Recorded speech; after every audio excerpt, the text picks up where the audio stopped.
Hi guys, it's Paul Pluta. Paul Pluta, the luxury wristwatch expert. And here I am guys, I'm doing paid reviews. And before I start this, I'm doing review S02. Before I start that, let's just do a quick wristwatch check. Wristwatch check. I'm wearing a Rolex Submariner 16613. This is a two-tone. It's a bluesy. It's a bluesy. And I'm just going to put that near the light there. Have a look how this baby glows. She glows. Actually, you can't see it that well, but she glows. Okay, let's jump straight in. We're going to do a paid watch review. This is for Ben. Dear Mr. Pluta, care of ArchieLuxury channel, may I ask your honest opinion on this Patek Philippe, photo attached. This was my father's watch. He was originally gifted a different watch from the 40s by his parents, a Patek in rose gold that he felt was a little too bright and showy for himself at the time, a youthful man of 40. So he visited the original retailer and exchanged it for this one. Ooh, I don't know. These dealers, they tend to be pretty nasty. He could have done his ass doing that, but let's live in the positive. Let's live in the positive.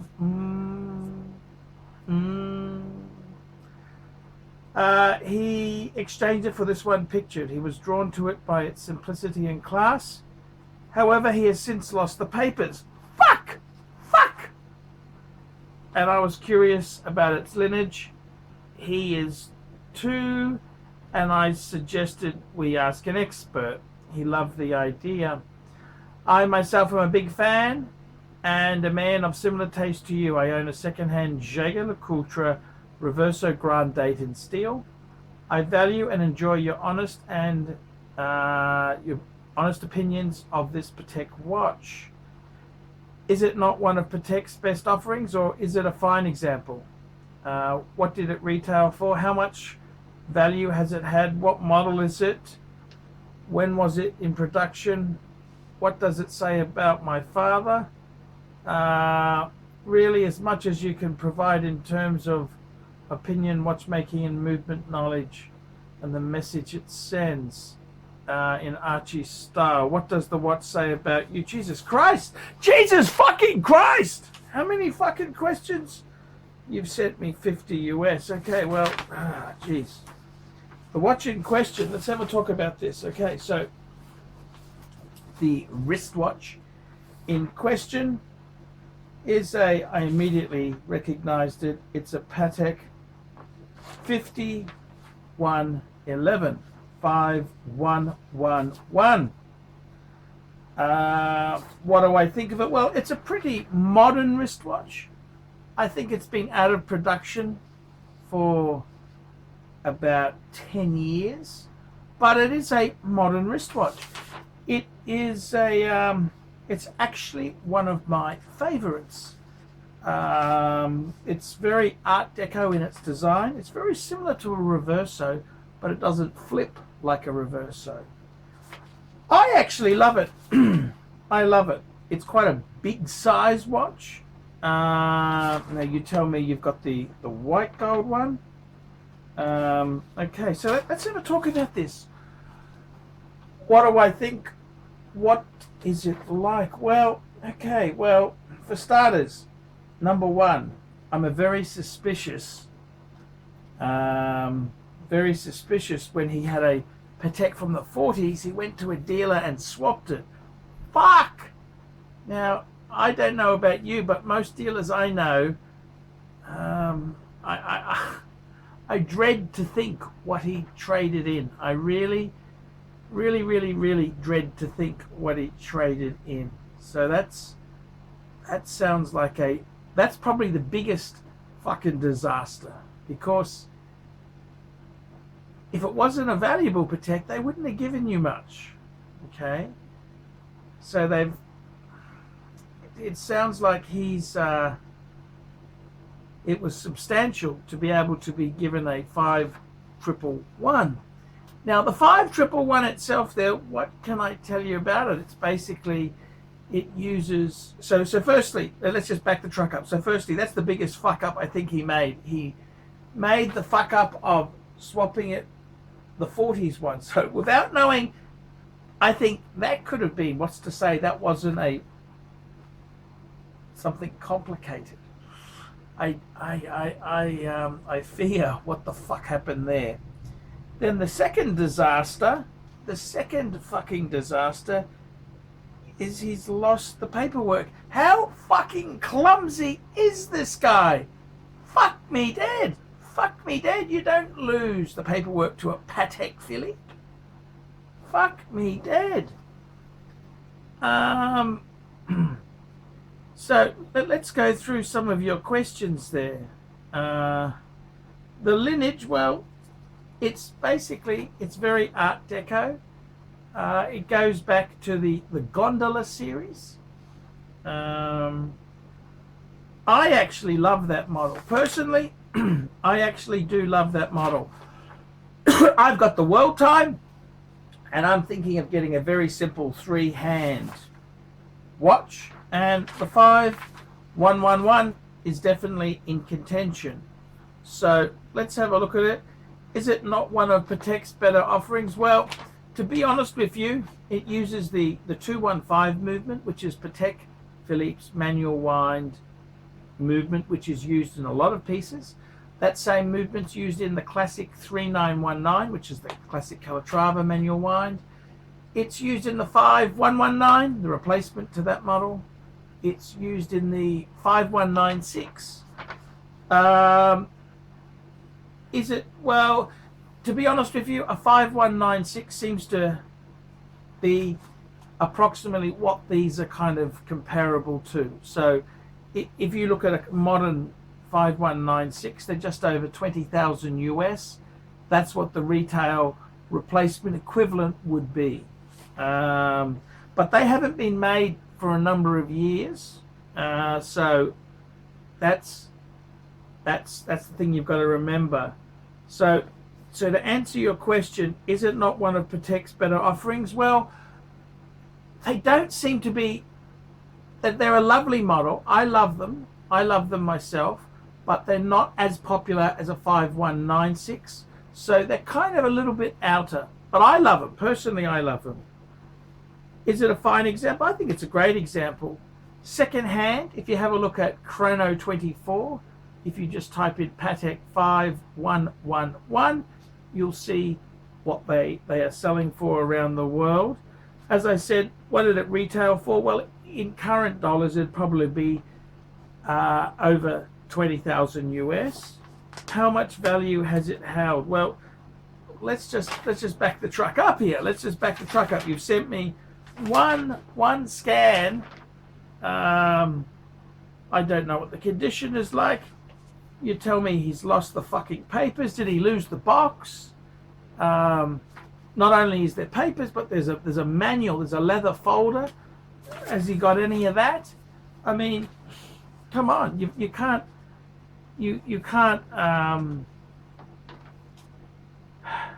ask these questions without giving me any fucking information. It's like saying I've got a 90s Mercedes SL. Okay, well, what's the mileage? What's the service history? What's this? What's that?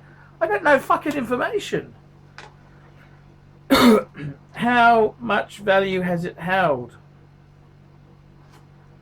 Well, how did he buy it? Did he swap? What the fuck did he swap? What I think the biggest disaster is, he could have swapped something really valuable. The dealer could have fucked him up the ass and gave him this one, which is not a terrible Patek, but it's not hugely valuable. I think they are probably, US $12,000-13,000 mark US.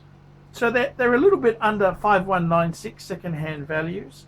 But the fact he's lost the fucking papers, oh fuck, that's not good.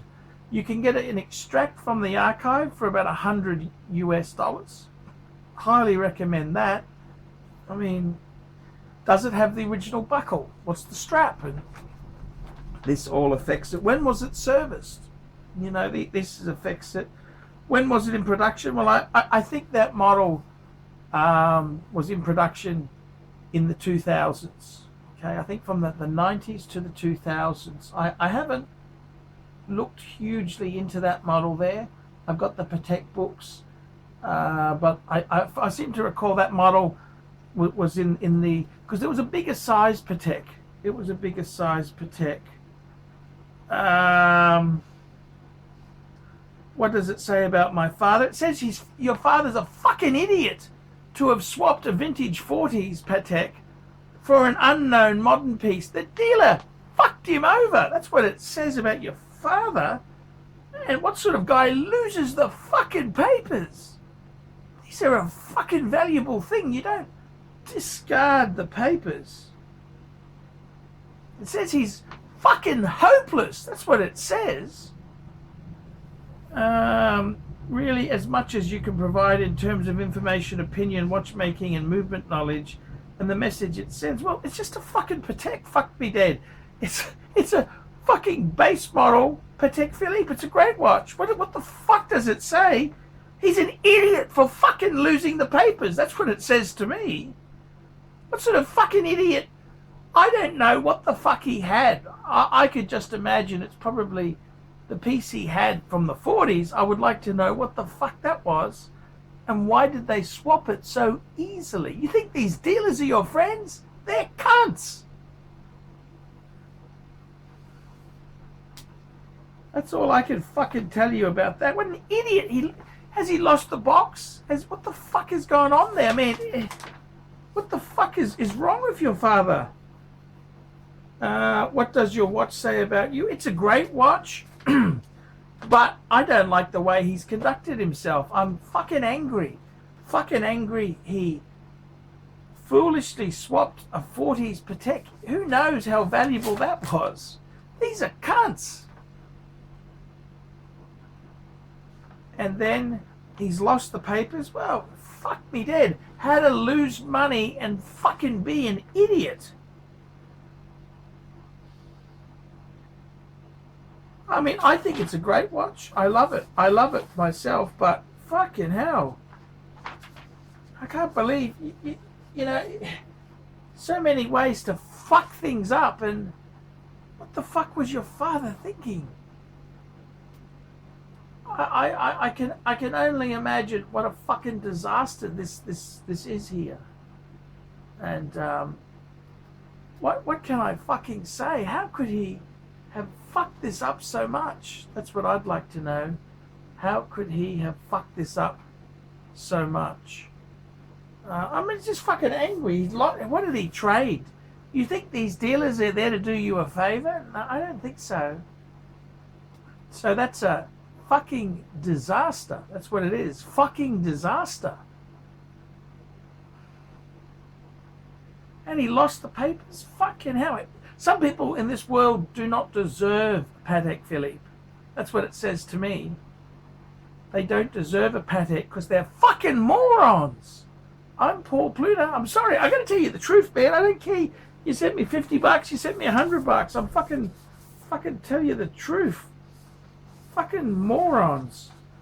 I'm Paul Pluta. Remember, like, subscribe, tell your fuckwit friends. Tell your dad who lost the papers. And don't forget to put some nasty comments down below. Until next time, paid reviews keep me full-time in YouTube. Consider getting a paid review done, $50 US, and I'll tell you the fucking truth. See you later, fuckers. Hey guys, Archie unemployed. Archie unemployed. And if your money's a bit tight,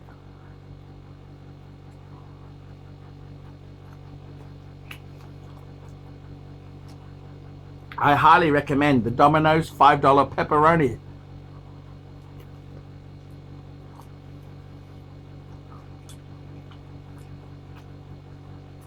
Amazing bang per buck.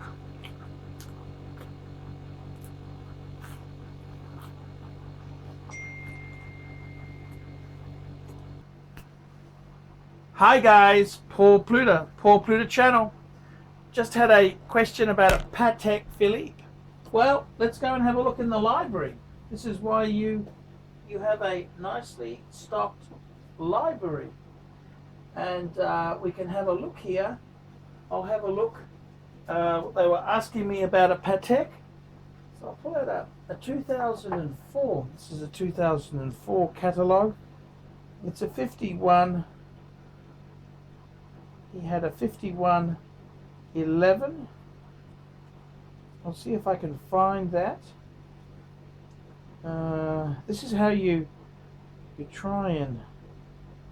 This has got the 5109. That's a gondola shape. It's got the 5010, which I actually owned one of those. So I think it was it later than that? It must be, because I can't see that reference. I can't see that reference in here. So that's 2004. So look, 2005, 2006. Let's have a look.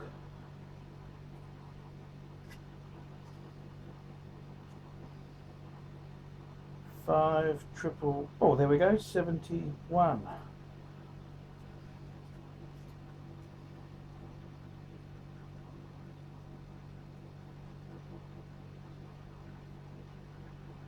The fuck is this thing? Oh, here we go. So there we go, guys. The 5111. So it came out. I just checked 2004, didn't have it in it. Came out 2005. There we go, came in 2005. And I quite like the look of them. As I said, it uses a caliber 215 PS movement. Yes. Quite a lovely watch there. So there you go. That's why I have my library of stuff. Because I can call it up and find when models came and went. And if I have a look at my 2009,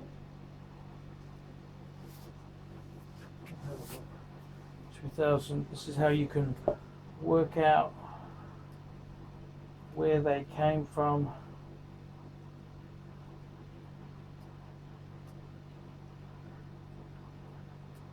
So I always love looking at these Patek books. They give you so much. I think they dropped it. 2000. Just have a look.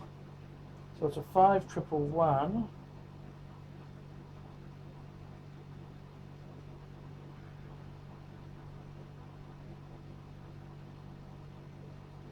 It's more of a gondola. Yeah, they seem to have dropped it by 2009. So 2005 dropped by 2009. There you go. So that's how you work these things out. This is why I have my library. My library, guys. That's what 20 years of collecting Patek. You have a library, and I didn't fucking throw anything out, did I?